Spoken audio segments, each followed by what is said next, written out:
Picture a simple hardware screw. Value, maybe 5 cents at Home Depot. Now accelerate that screw to 17,500 miles per hour. At that speed, it's not a screw anymore. It's a hand grenade. Now, imagine that screw hitting the International Space Station. The damage? It's not just about lives. It's about vaporizing a $100 billion asset in a fraction of a second. Welcome to the most expensive junkyard in human history. Today, we aren't talking about saving the environment for the sake of the trees. We're talking about risk management. Because if we don't clean up this mess, Earth becomes a prison and the global economy hits a brick wall. We call it space junk. Sounds harmless, right? Like a soda can on the side of the highway. Dead wrong. We're talking about spent rocket stages, dead satellites, and even flecks of paint. According to the ESA, there are over 1 million objects larger than a centimeter orbiting right above your head. In low Earth orbit, kinetic energy is king. A paint chip can crack a shuttle window. These aren't pieces of trash, they are unmanned bullets. Back in '78, NASA scientist Donald Kessler proposed a theory that keeps underwriters awake at night, the Kessler Syndrome. One collision creates debris. That debris hits another satellite, creating more debris. A cascade effect, exponential growth. The result? A shell of shrapnel locking us inside the planet. No rockets out, no GPS, no Starlink, no weather forecasting. And you can kiss Elon's dream of Mars goodbye. We'd be trapped on this rock indefinitely. Think I'm fear-mongering? It's already happened. 2009, a functional U.S. commercial satellite, Iridium 33, slammed into a defunct Russian military satellite, Cosmos 2251.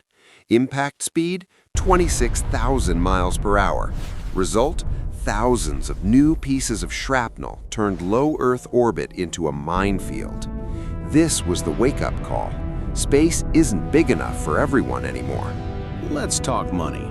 The space economy is projected to hit $1 trillion by 2040. Starlink, Amazon's Project Kuiper. We are launching tens of thousands of satellites. In business terms, these are high-value assets. And wherever you have high-risk assets, you have a massive, lucrative industry lurking in the shadows. Insurance. Space insurance isn't like your GICO car policy. This is a specialized game for the big boys. Historically, you bought launch insurance. If the rocket blows up on the pad, you get paid. But now, the demand for in-orbit liability is exploding. Why? Because if your dead satellite drifts and smashes into someone else's billion-dollar hardware, you could be sued into bankruptcy. Underwriters are sweating bullets. How do you calculate a premium when the probability of a collision increases exponentially every year? Premiums are skyrocketing.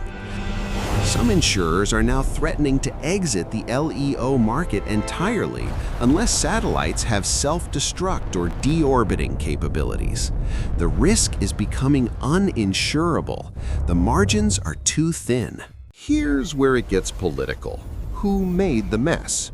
History points the finger at the USA and Russia, formerly the USSR. They've been dumping hardware up there for 60 years. More recently, China joined the party. Show chart. But now, emerging nations and private companies are forced to navigate a minefield left behind by the superpowers. In risk management, we have the polluter pays principle. But in space, the law is the Wild West. The 1967 Outer Space Treaty is outdated.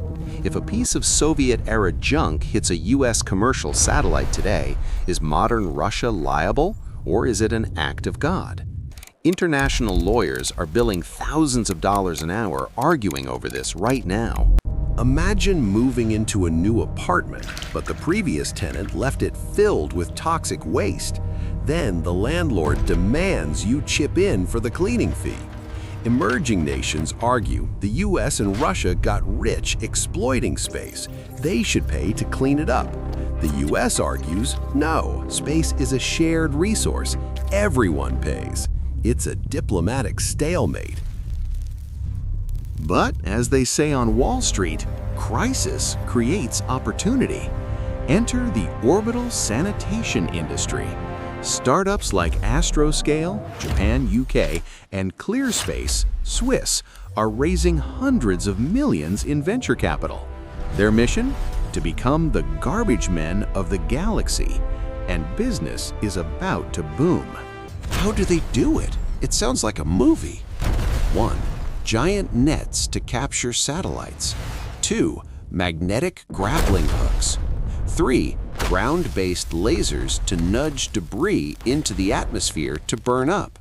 The servicing 4. satellite Harpoons. begins its final Yes, approach, literal space extending harpoons. the robotic arm This for tech capture. is being tested in orbit right now.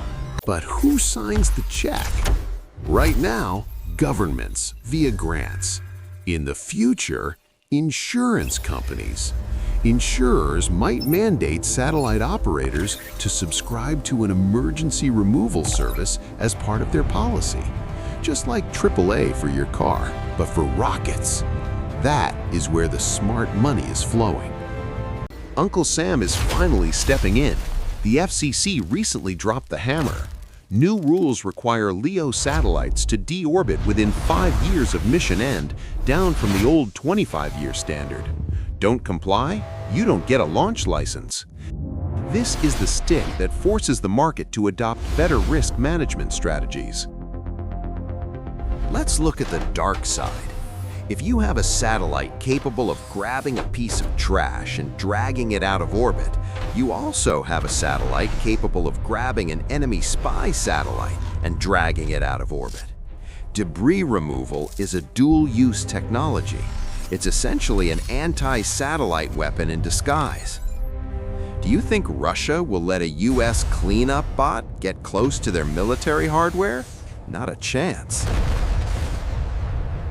Billionaires want to sell you a ticket to space. But remember that screw from part 1? Nobody is going to pay $250,000 for a ticket if the chance of a collision is 1 in 1,000. Space tourism is dead on arrival if we don't solve the debris problem. The liability insurance for passengers would be astronomical, pun intended. In economics, this is the classic tragedy of the commons. Space is a shared resource. Everyone wants to exploit it, but nobody wants to pay to maintain it.